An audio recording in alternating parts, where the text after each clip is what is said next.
this morning with respect to, of course, as was mentioned, fires, but also what we're doing with technology. So I think I want to begin with a couple of things. Remember, Chief and I got together, it was about 3.5 years ago. We said we got to fight crime a different way than just saying we have to have a bunch of more officers. We want more officers, we've grown the ranks, and we now have 4 academies, but we can't just keep waiting. So the answer was civilians and technology. Today we're going to focus again on that technology side because we have another chunk of this important crime fighting technology rolling out.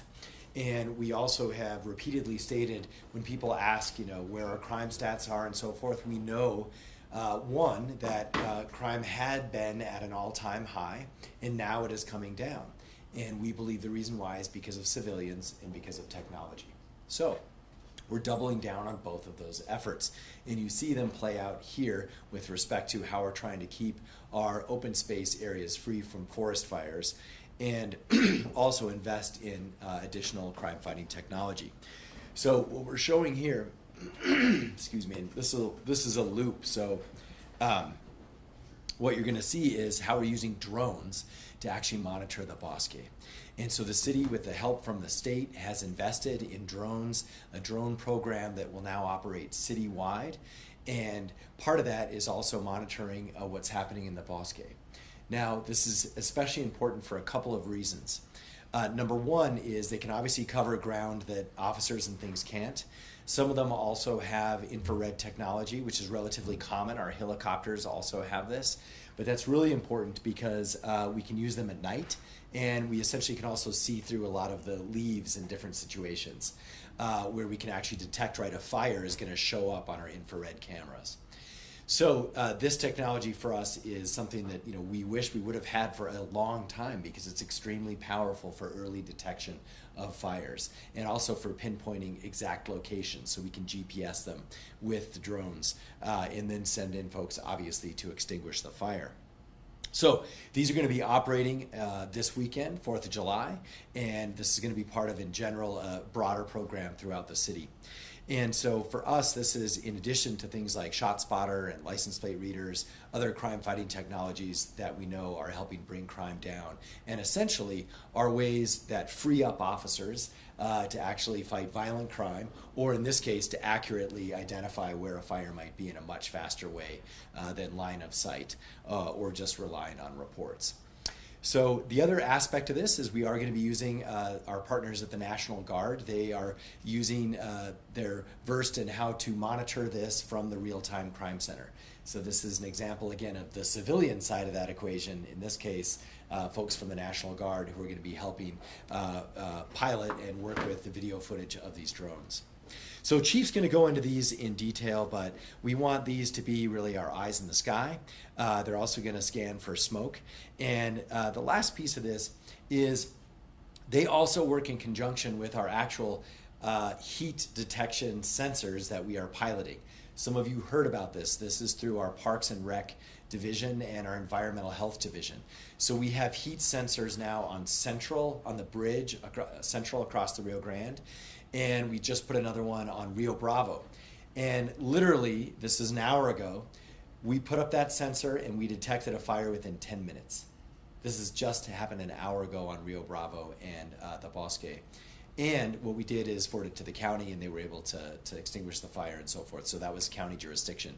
So that their fire department took that call, but it was because of our pilot program for heat sensors. So we've got eyes in the sky, and then we have heat sensors on 2 bridges. And again, we're testing that program out. We obviously want to put it in other places as well if it works out. So that's where we're at with respect to our crime-fighting technology as a whole, and also how we're using this during especially forest fire season. So with more on this, I'll hand it over to our chief. I first want to start with thanking Mayor. 5 years, it's coming up on 5 years that I became chief, and we talked about, Gilbert was recently talking about the advancements in technology that we have and how we've really leaned on technology to take us in a new direction as a department and the success we've had it. But recently we're kind of doing the math, and we've, in the last 7.5 years, invested almost $100 million into technology for the Real-Time Crime Center and our different investigative units So Mayor, thank you for your investment in our technology and everybody else who's assisted us in making sure that we have the technology. You know, recently, the past couple of weeks, we've had a number of fires in the Bosque, and a lot of these fires have been the result of an individual who's turned on the fire. We did take one person into custody. I know we are having our consistent, typical battle with the courts, and we've assigned detectives to try to strengthen that case so we can get it back in front of the courts. But our goal is to take individuals into custody and quickly get on top of a fire. Drones for the Albuquerque Police Department are a game changer in a lot of ways. Like Mayor stated, we talked about it earlier this year. Well, a lot of people are talking about the future of drone programs across this country. Ours is actually reality. We have our first hive up. We've already beta tested, and we have our authorization from the FAA for out-of-line sight use of our drones.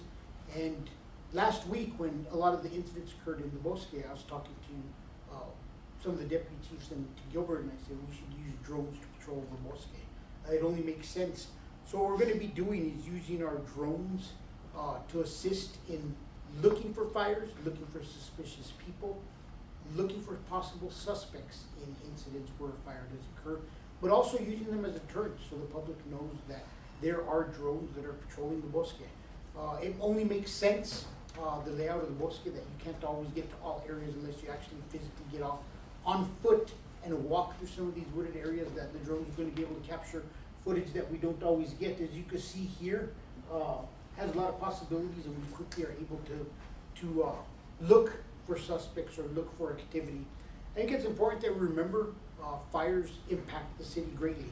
I still remember being a young patrol officer when the big fire broke out in the Bosque, and how for days it impacted the Albuquerque Police Department. Every side street had to be closed down by an officer. The areas had to be secured, and we basically were shut down as a department in fighting crime for days as that fire was battled. We also still see the Bosque. It changed it forever. Natural resource changed forever, and it's never been the same, and we continually work and monitor fires in the area. So we know that we want to protect our natural resources. We're using technology in 2025 to be able to expand our efforts and to lessen the impact. In the past, we'd be assigning officers, PSAs, and a lot of resources to be up and down the Bosque, when now we're going to be able to be more efficient with the use of our drones. The goal is prevent fires, deter individuals from starting fires, but to quickly be able to identify that a fire has been started, find out who is in the area, and then direct officers into those individuals that we suspect may have committed some kind of crime. So we will be utilizing our technology, passing this information on to whoever the primary investigative source is for anything that may occur, and also making sure that the public knows that we've utilized technology and we've really expanded our abilities using drones to patrol in a way that I didn't think people thought of 6 months ago. When we first started talking about our drone program, we talked a lot about how it was going to go to shot spotter activations, how it was going to help us identify suspects. But now look, we've been able to evolve the drone program into assisting us with protecting one of the most important aspects of the city of Albuquerque, and that's our natural resources that are out here. With that, Gilbert, anything else? JJ? Want to say anything? You stand to JJ. JJ. Just a little bit about the drones themselves. They are equipped with, as the mayor said, thermal imager, or as other people might know it as forward-looking infrared. So we should be able to detect any fires in the very nascent phases of the fire. They do have a range of about 7.5 miles. We're seeing about 8 miles out of the drones. They'll fly at about 45 miles an hour, and we have about 40-minute flight time on each battery. So if there's any questions about the drones themselves, I'll stand by for those. But as the chief and the mayor said, this is, and a lot of our other technology is truly a game changer for the Albuquerque Police Department. One of the things that we were required to get in order to launch this program was, it's an FAA waiver called Beyond Visual Line of Sight.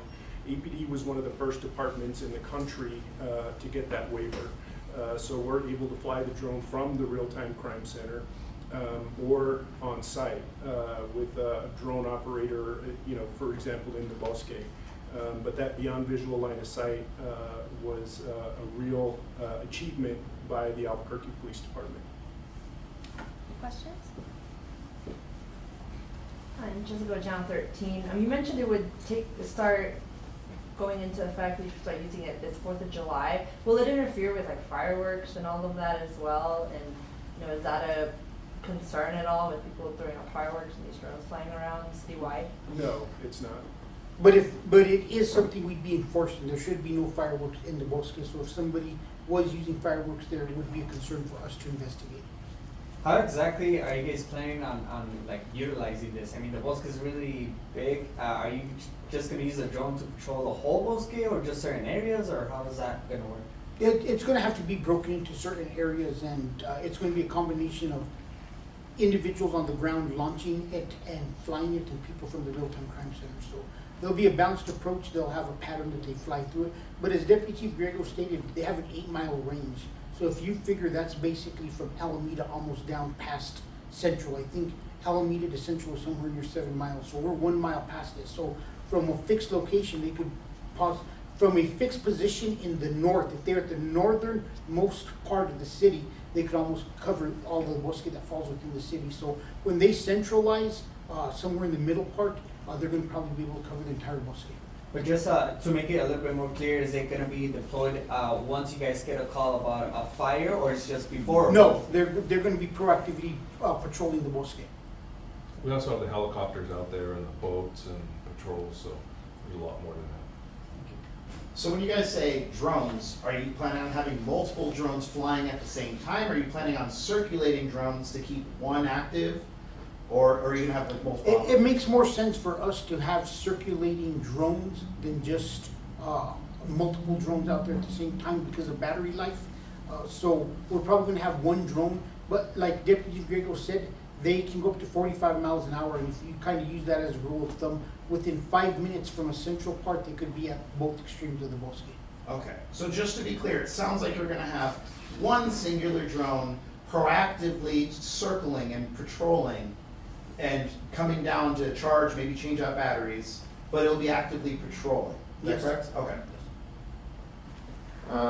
Will that one singular drone be active like all the time, or is it just going to be like certain hours a day, or fire danger days? Just I'm pretty sure it is going to be just periodically through different times of the day. Because you got to remember, we still have the boats out there, we have the helicopter, we have open space units, we have PSAs now assigned to the bosque, so they will find which is the best coverage for us to have. How many drones to monitor the bosque do you guys have, and how much do they cost? So each drone is about $15,000, and we have, at this point, we have about 10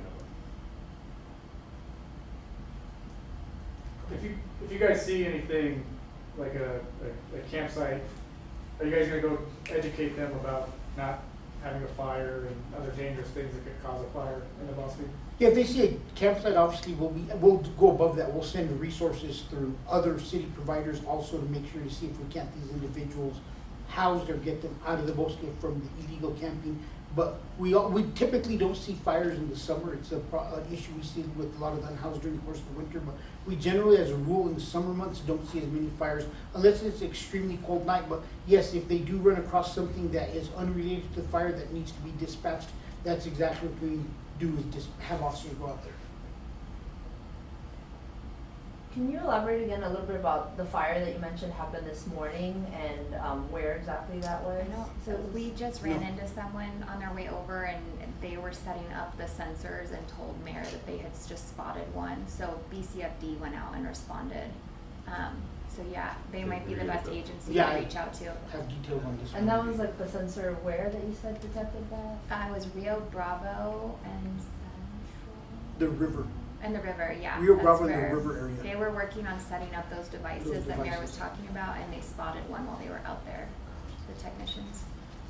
And you guys said the use of this will not interfere with day-to-day flights and airline regulations? Yeah, there's rules we have to follow, and these rules that we have to follow don't allow us to fly in certain areas where it would impact that. Do you guys plan just using it during the 4th of July or until summer ends, or You know, we've talked about it. Our drone program is getting launched citywide. This is only going to grow in the months to come as we continue to add drones on. Our ultimate goal is 8 or 10 Hives. hives. 8. Our ultimate goal is 8 hives. Each hive can house up to 10 drones. So if you think about it, our drone program in the future, just fixed drones to launch from a fixed location, is going to equal about 80 drones.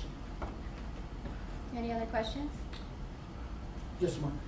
I know you guys have been using drones out in the field also for a while. Is there any specific reason you guys are using the Skydio aircraft over other options? You know, for us, it's always been about building a process that is interchangeable with one another. Skydio works a lot with Axon, and they are a partner with Axon, and it ties into a lot of our technologies. Our drones are actually going to be able to live stream to our officers and to command staff from flight, so that we could get live updates for the drone if we choose in the near future. Do you have anything else you want to add to that? Just the big thing was its integration with Axon, which we already have. The features of the drone itself we looked at, and this was just the one that suited us the best. That answers it perfect. Jessica? And Chief, can you just speak overall, I guess, about the issue of arson that we've been seeing? Would you say this is, an uptick that maybe you haven't seen before in previous summers, or can you just speak a little bit about that? We've always had individual cases, but it seems like we had a busy weekend. We had 3 fires in the metro area, one down Los Lunas, a couple some in Albuquerque. So we're very concerned. We know that, this is the time of year that it's more dry than other parts of the year. We haven't had great moisture this year, so it is a concern. And like I said, my biggest concern is also the potential impact of a fire. I know that people talk about, fire department would be putting out the fire, but it'd have a huge impact on the police department. I remember the Bosque fire back in, when was it,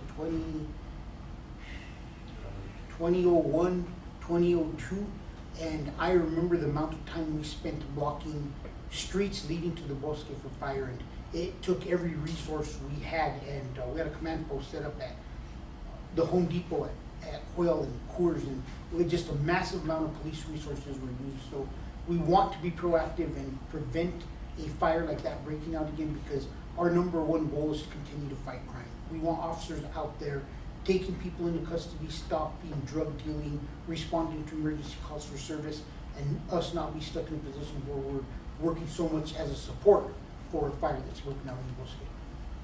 One last question from my side. What would be your message to people who say technology is going to end with a lot of jobs of police officers? I know we make it clear that it's going to help you guys, but for those people who I think that... We've been trying to get to 1,000 officers for a long time. We're hoping to get there this year. But realistically, we know the city of Albuquerque needs more officers than that.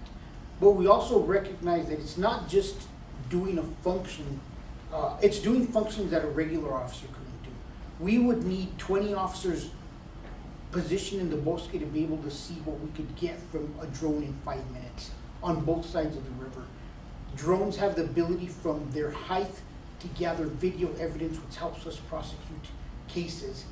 They get live information out to officers for officer safety reasons. So there are so many reasons why a drone is so important to police officers, and I'm not too concerned about them replacing officers, because it's just never going to happen. A drone can't write a criminal complaint. They can't take somebody into custody.